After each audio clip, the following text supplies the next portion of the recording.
फैसला हो जाएगा किसने अपनी मां का दूध पिया।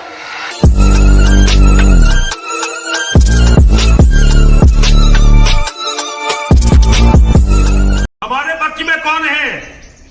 हमारे मुट्ठी भर साथियों को छोड़कर। और चलो हमारी बात जाने दो। आज दीपक सिंह, आजाद विनोद, सुशील तिवारी, उत्तम मलिक, ये सब लोग जेल में हैं। क्यों जेल में हैं? क्योंकि ये लोग एक धरने में चले गए थे और वहां कुछ ऐसे नारे लगे थे जो मुसलमानों को और उनके पक्षधरों को पसंद नहीं है। 8 अगस्त से आज 28 अगस्त है, 21वां दिन है। ये सारे लोग जेल में हैं। सारे हिंदू संगठनों के मुंह में दही जम गई है। कोई केजरीवाल की बात होती, कोई शिवसेना की बात होती, सारा सोशल मीडिया, सारे हिंदूवादी अपने गले को साफ कर रहे होते। लेकिन क्योंकि ये केंद्र सरकार, मोदी सरकार ने ये गिरफ्तारी करवाई है, आज एक भी हिंदूवादी कुछ नहीं बोल रहा है। किसी के लिए नहीं बोल रहे हो तुम लोग, केवल अपने लिए बोलने की कोशिश कर रहे हो। एक एक करके सबको मरने दो। नंबर सबका आना है, बचना कोई नहीं है, कोई भी नहीं बचना है। आज एक आदमी मर रहा है, आप उस पर राजनीति कर रहे हो। कल जब आप मरोगे तो आपकी लाश पर कोई और राजनीति करेगा। यही हिंदुओं की नियति है। जब तक हिंदू अपने आप को नहीं बदलते, उनके साथ यही होता रहेगा। हर हर महादेव, हर हर महादेव, हर हर महादेव। ने रत्नागिरी में हरिजन उद्धार का जो काम किया वो बहुत प्रशंसनीय है। हरिजन? हाँ, मेरे विचार से शूद्र शब्द का इस्तेमाल हमें नहीं करना चाहिए। उसकी जगह हरिजन कहना ठीक है। हरिजन तो हम सभी हैं। आप जिन्हें हरिजन कह रहे हैं वे शोषित हैं, पीड़ित हैं। मेरे विचार में जिस जाति व्यवस्था, कास्ट सिस्टम ने उन्हें इस दशा में लाया है, उसे समाप्त कर देना चाहिए। नहीं नहीं, ऐसा करने से तो उलझनें बढ़ेंगी। कास्ट सिस्टम में मेरा पूरा विश्वास है, वो हिंदू धर्म से अलग नहीं है। 4 वर्णों में विभाजित ये व्यवस्था हिंदू धर्म का आधार है। वो नेचुरल है और जरूरी भी। छुआछूत इसके कारण पैदा नहीं हुई। वो तो हिंदू धर्म के माथे का कलंक है, उसका अंग नहीं। अगर वो हिंदू धर्म का अंग नहीं तो कलंक कैसे बन गई? छुआछूत को समाप्त करने का एक ही रास्ता है, कास्ट सिस्टम को मिटा दिया जाए। कास्ट सिस्टम में महान शक्ति छिपी हुई है। इसके कारण हिंदू धर्म बिखरने से बच गया है। बच नहीं गया है महात्मा जी। कास्ट सिस्टम के कारण हमारा धर्म, हमारा समाज समाप्त होने के निकट पहुंच गया है। जिन्हें आप निम्न जाति का कहते हैं, उन लोगों को अपने महान धर्म से अलग होने से बचाना है, और जो अलग हो चुके हैं उन्हें वापस लाना है। मैं भी धर्म परिवर्तन के विरुद्ध हूं, परंतु सदियों पहले जो दूसरा धर्म अपना चुके हैं, उन्हें वापस लाने की कोई जरूरत नहीं है। उन्हें वापस आना भी नहीं चाहिए। सोच समझकर, भले बुरे का विचार करके, अगर कोई व्यक्ति हिंदुत्व को अपनाना चाहे तो उसे वापस अपने मूल धर्म में आने की स्वतंत्रता क्यों न दी जाए।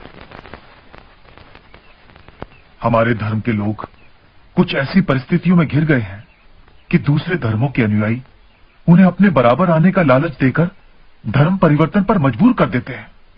इसीलिए मैं कहता हूं, जिन प्रथाओं ने हमारे बीच ऊंच नीच का भाव लाया है, अब उनका कोई उपयोग नहीं है। मैंने उनके पुतले जला दिए हैं। इस प्रकार तो हिंसा बढ़ेगी। यह हिंसा नहीं, संघर्ष है। संघर्ष और क्रांति से। की बड़ी खबर आपको बता दें, यूथ कांग्रेस के प्रदर्शन में राहुल गांधी शामिल हुए हैं। यूथ कांग्रेस का दरअसल ये प्रदर्शन था और उस पर राहुल गांधी बोले।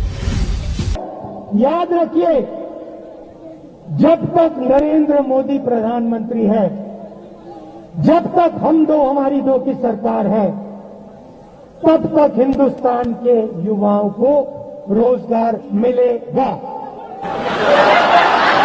तो आपको हिंदुस्तान के भैया, आपको that a large part of the way we think of our narrative is even today, 70 years after independence, heavily dominated by the way the colonial rulers had told the story. We have just, without updating it, blindly continued with the stories. Have you noticed that when you're reading your history books, that no matter when the battle happens, the Indians always lose? Have you noticed that? So the 3 battles of Panipat, Indians lose. Battle of Buxar, Indians lose. Battle of Tarain, Indians lose. Battle of Plassey, Indians lose. So now, surely, given that we are still here, we must have won some battles at least. But those battles were, and our successes were simply systematically removed from our narrative.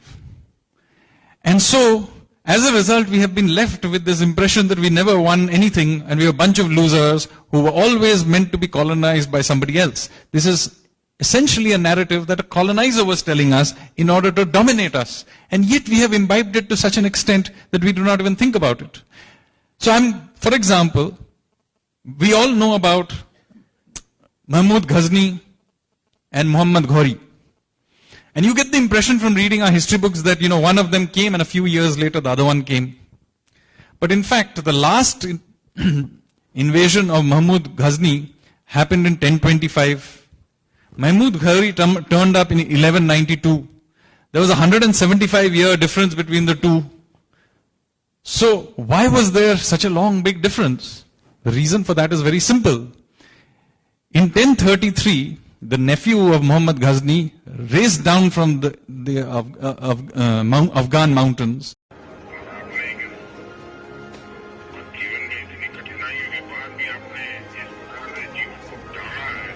Ji sir जी sir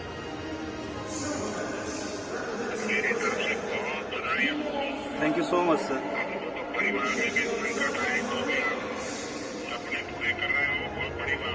thank you so much sir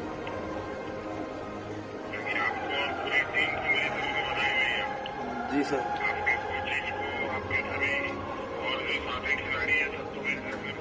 जी sir thank you so much sir Press the bell icon on the YouTube app and never miss another update.